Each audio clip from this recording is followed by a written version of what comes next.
Friends, आज मैं आपको एक ऐसी दिल दहला देने वाली कहानी सुनाने जा रहा हूँ जिसके बारे में सुनकर आप भी सोचने पर मजबूर हो जाएंगे कि आखिर कुछ ऐसा भी हो सकता है। केरल में रहने वाली एक लड़की जिसका नाम होता है इंदु कुमारी। लेकिन दोस्तों, यह लड़की शादी से कुछ समय पहले ही गायब हो जाती है। इसके बाद इस लड़की के साथ ट्रेन में इतना भयानक और दर्दनाक कांड हो जाता है जिसके बारे में सुनकर आपकी भी रूह कांप जाएगी। तो आप इस पूरी कहानी को बड़े ध्यान से जरूर सुनिएगा और आखिरी तक मेरे चैनल में बने रहिएगा। दोस्तों, आपका स्वागत है मेरे चैनल ट्रेंड न्यूज की स्टडी में। दोस्तों, अगर यह वीडियो आपको अच्छी लगती है तो आप इस वीडियो को लाइक और चैनल को सब्सक्राइब जरूर कर दीजिएगा और नीचे कमेंट बॉक्स में छोटा सा कमेंट, प्यारा सा कमेंट जरूर कर दीजिएगा। तो चलिए स्टार्ट करते हैं आज की एक सच्ची कहानी को। फ्रेंड्स, कहानी की शुरुआत होती है केरल के तिरुवनंतपुरम से, जहां NITC इंस्टीट्यूट में 2012 में 25 साल की एक लड़की रिसर्च स्कॉलर पढ़ने के लिए आती है जिसका नाम था कुमारी इंदु।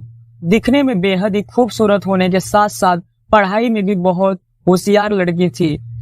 अब इंदु इस कॉलेज में पढ़ने के लिए आ जाती है, लेकिन वह इस कॉलेज की नई स्टूडेंट थी तो कॉलेज में उसके ज्यादा दोस्त नहीं थे। वह इसी इंस्टीट्यूट में अपना क्लास लगाती और बस अपनी पढ़ाई में मस्त रहती। अब इसी दौरान कुमारी इंदु की मुलाकात होती है इंस्टीट्यूट में SSM के पद पर जॉब कर रहे एक लड़के से जिसका नाम था सुभाष, जो उम्र में इंदु से थोड़ा बड़ा था। अब दोनों की मुलाकात होती है तो सुभाष इंदु को जानने लगता है और इंदु भी प्रोजेक्ट या पढ़ाई के सिलसिले में सुभाष से अक्सर मिलने लगी थी और सुभाष भी इंदु की खूब मदद किया करता था। धीरे धीरे दोनों की मुलाकातें बढ़ती गई और अब दोनों दोस्त बन जाते हैं। धीरे धीरे दोनों की दोस्ती भी बढ़ने लगती है। अब इंदु और सुभाष अक्सर इस कॉलेज में साथ रहा करते थे, खूब बातें किया करते थे। इंदु को भी अब इस कॉलेज में एक अच्छा दोस्त मिल गया था तो वह अपनी बातें सुभाष से शेयर करने लगती है। बढ़ती मुलाकात, कॉलेज में साथ घूमना इन दोनों को बेहद ही अच्छा लगने लगा और इन्हीं बढ़ती नजदीकियों के कारण इन दोनों को पता ही नहीं चला कि कब यह दोनों आपस में प्यार करने लगे, एक दूसरे को पसंद करने लगे।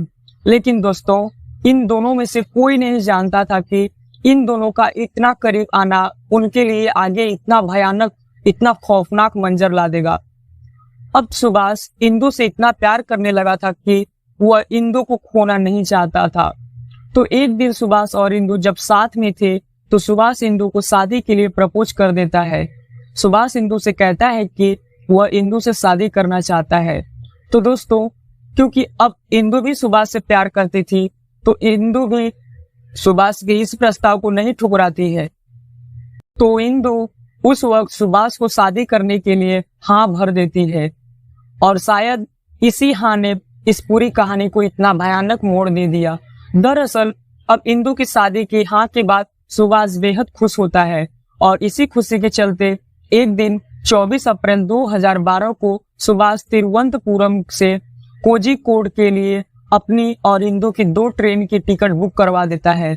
और फ्रेंड, सुभाष ने तिरुवनंतपुरम से कोझिकोड के लिए इसीलिए टिकट बुक करवाई थी क्योंकि वह कोझिकोड पहुंचकर इंदु के साथ शादी करना चाहता था और इसके लिए सुभाष ने पूरी तैयारी भी कर रखी थी और शादी के लिए बुकिंग भी करवा रखी थी।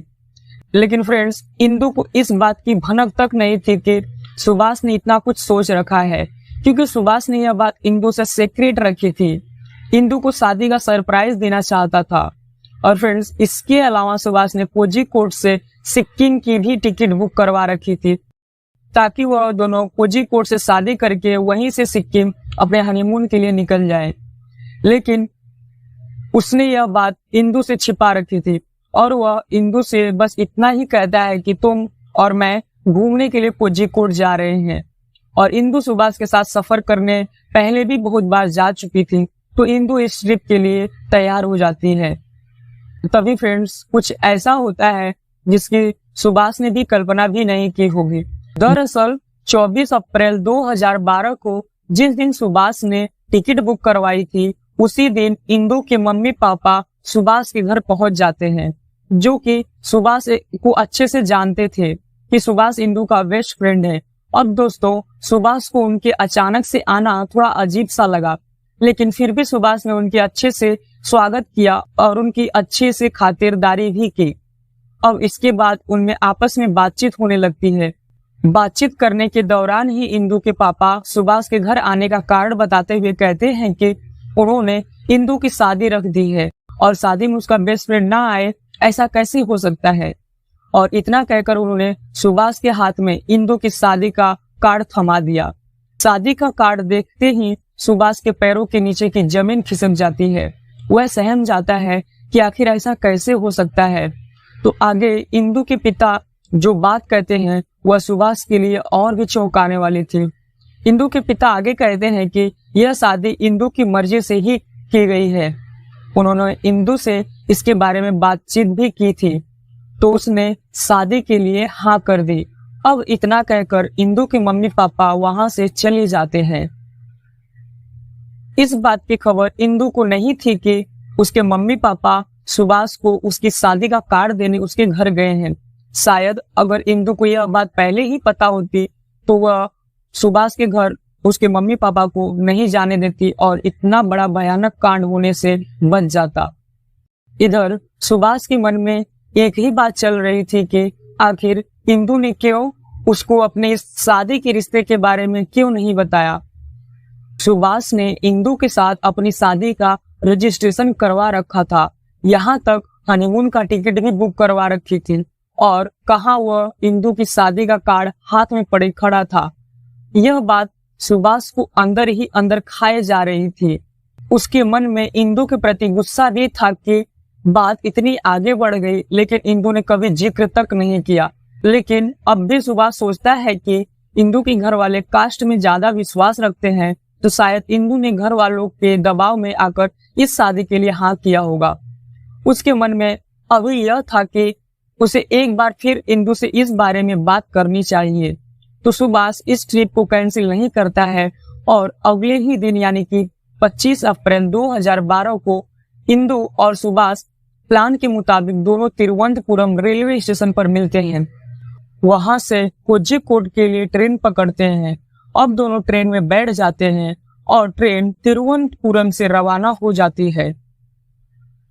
ट्रेन के चलते ही दोनों आपस में बात शुरू करते हैं।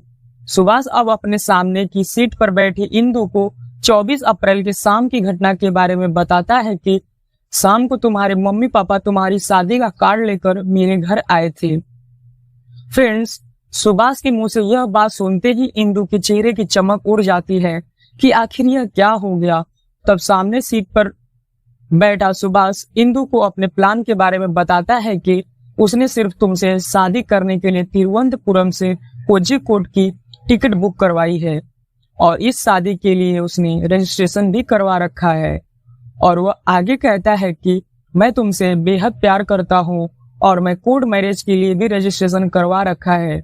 लेकिन फ्रेंड्स, यह बात सुनते ही इंदु कहती है कि ऐसा नहीं हो सकता। उसके घर वाले कभी भी हम दोनों की शादी के लिए राजी नहीं होंगे कि उनकी बेटी की शादी किसी दूसरी कास्ट के लड़के से हो। और इंदु आगे कहती है कि मैं तुमसे शादी किसी भी हालत में नहीं कर सकती। हमारा सफर सिर्फ दोस्ती और प्यार तक ही था। लेकिन सुभाष इंदु की बात सुनकर उसे शादी के लिए जिद करने लगता है और कहता है कि वह तुम्हारे बिना किसी भी हालत में नहीं रह सकता। अब यह सुनकर इंदु को भी गुस्सा आ जाता है और वह उसके सामने की सीट पर बैठी जोर जोर से चिल्लाने लगती है। और जब यह दोनों बहसबाजी कर रहे थे तो उसी ट्रेन की डिब्बे में उनके पास बैठे लोग इनको एक नजर से देखे जा रहे थे। लेकिन दोनों की बहस बढ़ती गई तो सुभाष इंदु को कहता है कि सभी लोग उनकी बातें सुन रहे हैं तो उन्हें साइड में जाकर आराम से बात करनी चाहिए। तो अब इंदु और सुभाष अपनी सीट से खड़े होकर गैलरी से होते हुए उस डिब्बे के गेट के पास आ जाते हैं और बातें करने लगते हैं। और उस वक्त लगभग रात के 2 बज रहे थे। तो उस वक्त गेट के पास इन दोनों के अलावा और कोई भी नहीं था। इंदु उस वक्त गेट के बिल्कुल पास खड़ी थी और सुभाष जस्ट उसके सामने खड़ा था।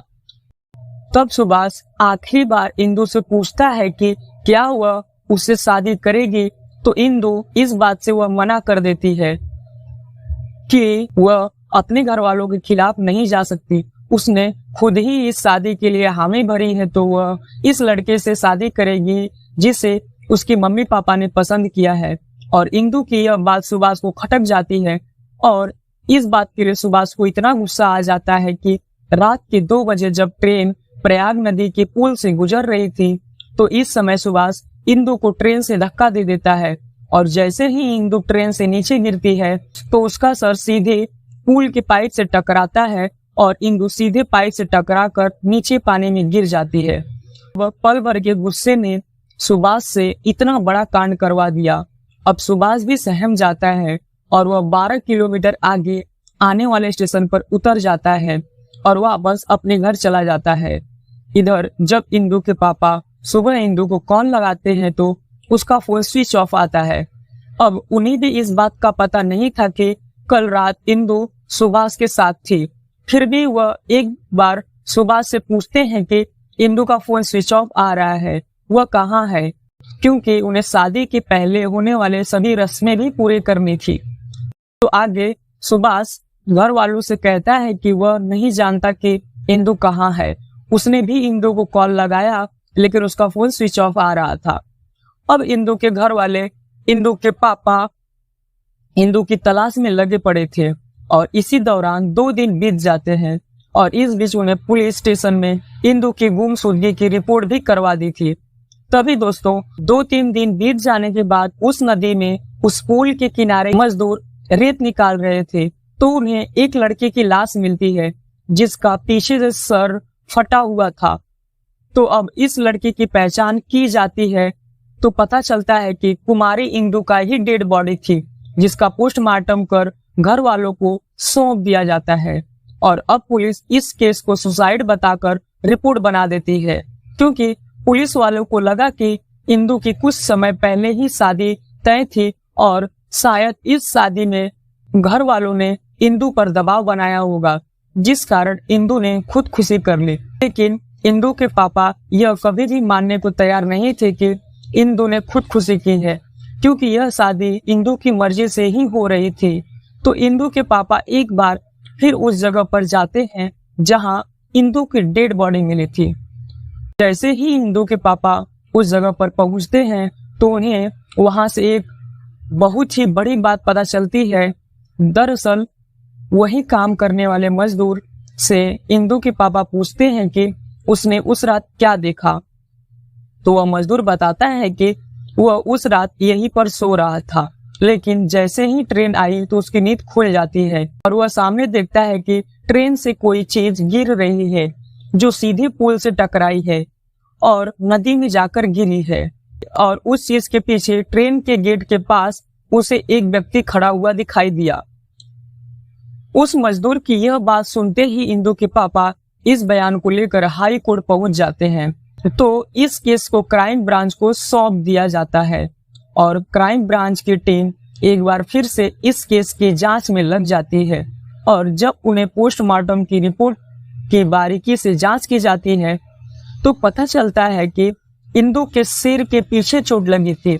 तो क्राइम ब्रांच को शक हुआ कि अगर कोई ट्रेन से कूद रहा है तो उसे पीछे चोट कभी भी नहीं लग सकती, यानी कि हो सकता है इंदु को ट्रेन से धक्का दिया गया हो।